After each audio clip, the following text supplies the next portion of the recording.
ഇതും കൂടെ വെച്ചാലേ അവിടെ ചെല്ലുമ്പോ ആരും തിരിച്ചറിയൊന്നുമില്ല. നീ പേടിക്കണ്ട. ഇത് മോശമാണ് കേട്ടോ മോളിക്കുട്ടി. എന്താ എന്നോട് പറയാതെ രണ്ടുപേരും നമ്മുടെ രഹസ്യം? അത് പെൺകുട്ടികൾ തമ്മിൽ പറയുന്ന കാര്യ, സാറിനോട് പറയാൻ പറ്റില്ല. ഓ എന്നാ ആയിക്കോട്ടെ ആയിക്കോട്ടെ.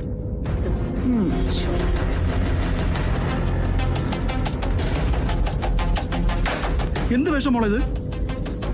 സത്യം പറഞ്ഞ അച്ഛൻ ഇപ്പോഴേ ശ്രദ്ധിക്കുന്നേ. ഒരു ബിസിനസ്സുകാരന്റെ വീട്ടിലേക്കല്ലേ നമ്മൾ കയറി ചെല്ലുന്നേ. എന്റെ മോള് അതിൻ്റെതായ ഗൗരവത്തിലൊക്കെ വരണ്ടേ? ഈ വേഷത്തിനെ ഒരു കുഴപ്പമില്ല, അച്ഛൻ ചുമ്മാ പറയാം. അതെ സാറേ, ഈ വേഷം കൃഷ്ണയ്ക്ക് നന്നായിട്ട് ചേരുന്നുണ്ട്. അങ്ങനൊന്നും പറയല മോളിക്കുട്ടി. എന്റെ കൊച്ചിന്റെ ഐശ്വര്യം മൊത്തം പോയി. അല്ലെങ്കിൽ തന്നെ മോളെന്തിനാ ഈ ചൂട് സമയത്ത് ഈ ഓവർകോട്ടൊക്കെ ഇടുന്നേ? അപ്പം ഞാൻ എപ്പോഴും ഇടുന്നുണ്ടല്ലോ സാറേ. അത് നിന്റെ യൂണിഫോം അല്ലേ, അതുപോലെയാണോ മോളുടെ കാര്യം? ഈ ഡ്രസ്സേ ശരിയായില്ല. എന്തായാലും ഇപ്പൊ പുറപ്പെട്ടു പോയല്ലോ. അച്ഛനിപ്പോ എന്താ വേണ്ടേ? അച്ഛന്റെ മോളെ കുറിച്ച് അഭിമാനത്തോടു കൂടി സംസാരിക്കണം. അത് ഡ്രസ്സിലല്ലോ, പെരുമാറ്റത്തിലല്ലേ.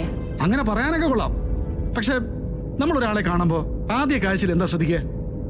അയാളുടെ സ്വഭാവം തിരിച്ചറിയാൻ നമ്മുടെ കയ്യിൽ വേറെ മാർഗമൊന്നുമില്ലല്ലോ.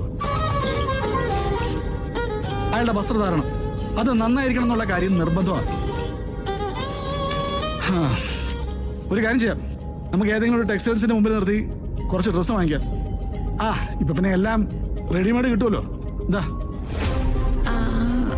അതൊന്നും വേണ്ട അച്ഛാ. ഒരു കാര്യത്തിന് പോകുന്നതിനിടയ്ക്ക് വേറെ സ്ഥലത്തൊന്നും പോവണ്ട. അങ്ങനെ വാശി പിടിച്ചാൽ പറ്റില്ലല്ലോ.